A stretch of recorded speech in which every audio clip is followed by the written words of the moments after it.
आपण अनुभव कर नुआपड़ा माटी किभली भाव नवीन पट्टनायक भल पाए एवं तांकर प्रिय नेता को देखापी पदिए कथा शुणापी खरारे छिड़ा होती घंटा घंटा धरिकी किंतु आपण जानुथिबे डबल इंजिन सरकार से माने एटीसी क्लीयरेंस देवाई नवीन बाबू विमान को 1.5 घंटा विलंब कर दिगला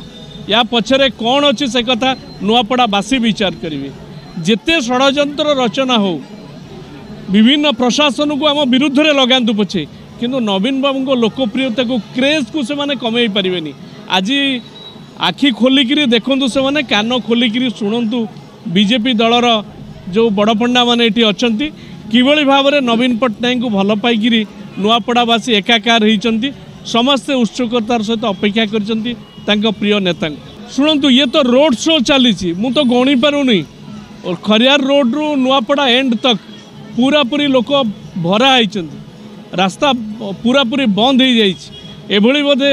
स्वतःस्फूर्त भाव में साधारण जनता आसवा केबे आपण देखि नथिबे।